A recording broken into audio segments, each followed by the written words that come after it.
Top 10 signs that you're headed for a stroke. Stroke is sometimes called a brain attack because what usually occurs is similar to what happens during a heart attack. In the most common form of stroke, an obstruction blocks flow in a blood vessel that supplies the brain.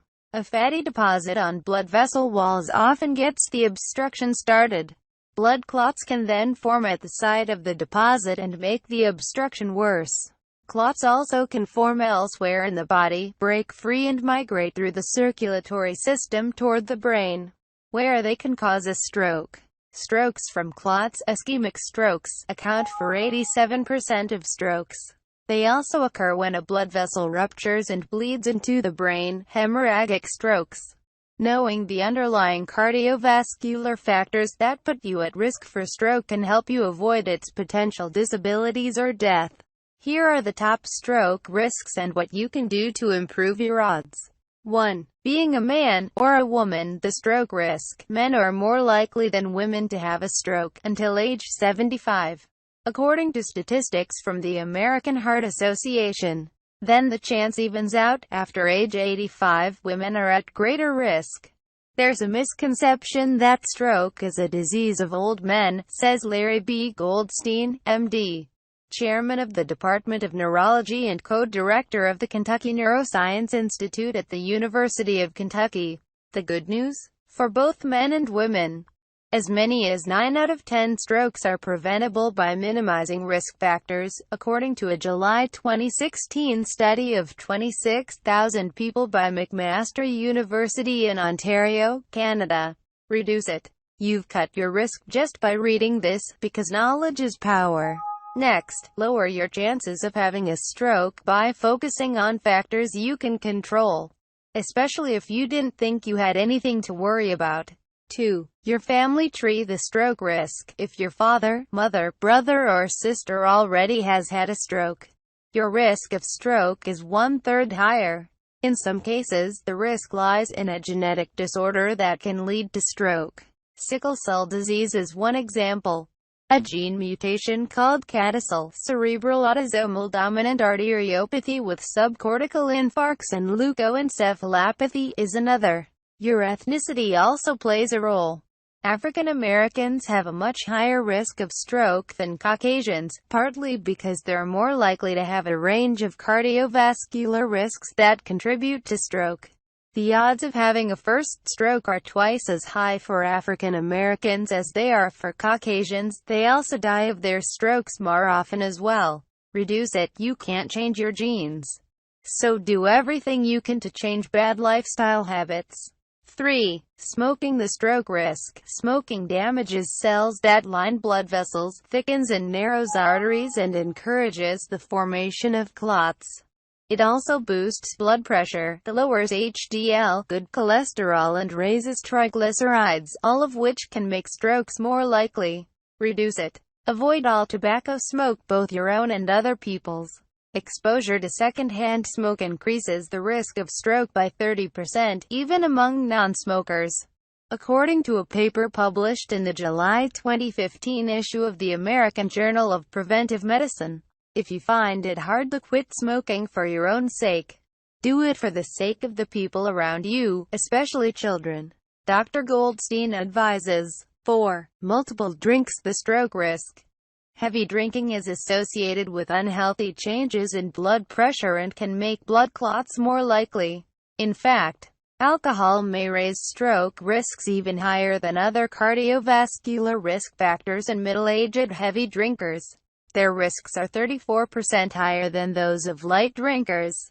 According to research in the January 2015 American Heart Association journal. Stroke, regardless of genetic and early life risk factors. People in their 50s and 60s who drink too heavily are likely to have a stroke 5 years sooner than they would have otherwise, according to the National Stroke Association. Reduce it. Men should have no more than 1 to 2 drinks per day. Women should have no more than 1. A single drink is at most 12 ounces of beer, 5 ounces of wine or 1.5 ounces of liquor. Don't think that avoiding alcohol all week means you can binge on Friday night. Dr. Goldstein warns, if you drink excessively, you're at much higher risk of having a stroke in the next 12 hours. 5.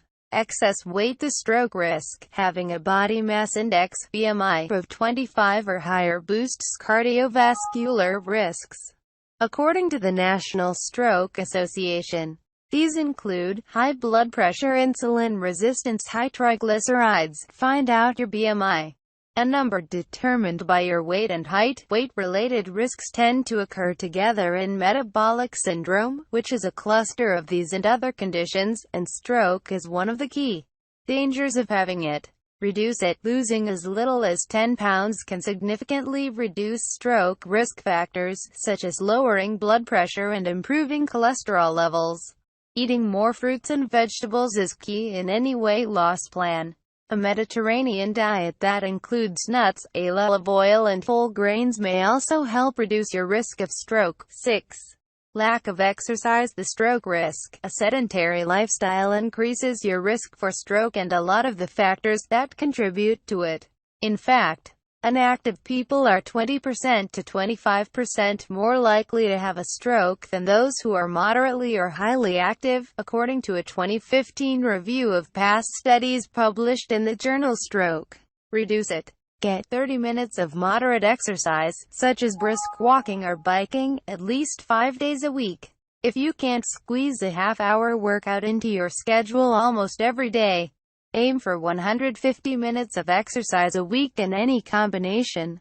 Even bouts of activity lasting as little as 10 minutes count. 7. High blood pressure. The stroke risk. High blood pressure may be the single most important treatable risk for stroke. That's because too much pressure inside blood vessels can damage their inner lining. That in turn can make artery walls thick and stiff, which can contribute to blockages and clots that lead to ischemic stroke. High blood pressure can also cause weak spots in artery walls that can lead to ruptures and bleeding that are typical of hemorrhagic stroke. Reduce it. High blood pressure has no symptoms, so you won't know you have it unless you get it checked. Make sure a doctor, nurse, or even a blood pressure machine in your local pharmacy measures your blood pressure at least once a year.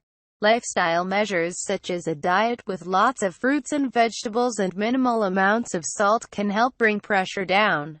If more action is needed, medications can help. Discuss all your medications and symptoms with your doctor so that he or she can make sure you avoid adverse drug interactions and address any side effects. 8. A quivering heart. The stroke risk. With a condition called atrial fibrillation, or AFib, the top two chambers of the heart, the atria, quiver instead of contracting fully. That can allow blood to pool and clump in the atria, increasing the risk of clots that could break loose, travel to the brain and cause stroke. Reduce it. Uncontrolled high blood pressure is a major cause of atrial fibrillation, so bringing blood pressure down can help lower stroke risk from AFib. Blood-thinning medications, or anticoagulants, can also reduce risks specifically from AFib. All medications have pluses and minuses, but a general plus for newer anticoagulants is that they tend to be safer than older drugs in terms of bleeding complications, Dr. Goldstein says. 9. Diabetes. The stroke risk. Having diabetes means having high blood sugar, and high blood sugar damages blood vessels throughout the body, causing numerous complications, including a higher risk for stroke. In fact, people with diabetes have a 1.5 times higher risk of having a stroke than people without the disease. Reduce it. Getting blood sugar under control includes many of the same steps that reduce risks for stroke, such as eating a healthy diet and staying physically active.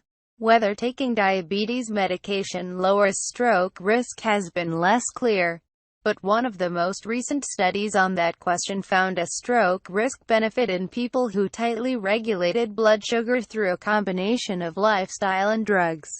Findings published in the June 2015 issue of the New England Journal of Medicine revealed that those who monitored their condition closely over a 10-year period didn't necessarily live longer than those who managed their blood sugar less stringently, but they did have fewer cardiovascular problems, including stroke. 10. High cholesterol. The stroke risk. Excess cholesterol, a fatty Waxy substance that travels through the blood can build up on artery walls to form deposits called plaque. Plaque can narrow blood vessels and create obstructions, but can also burst and send clots through the blood to the brain. LDL, bad cholesterol, which makes up most of the body's cholesterol, is especially prone to build plaque. HDL cholesterol gathers up bad cholesterol and ushers it to the liver, which excretes it from the body, so it's good to have higher levels of HDL. Reduce it. Get cholesterol checked at least every 5 years if you don't have other cardiovascular risks, more often if you do. As with high blood pressure, you can't feel high cholesterol, so it's important to have your cholesterol counts monitored. Taking charge of other risk factors through healthy eating habits and physical activity will help bring cholesterol to healthier levels as well. If you have an unhealthy balance of LDL and HDL, your doctor may also recommend taking medications such as statins to lower cholesterol and bring down your risk of stroke. For more information,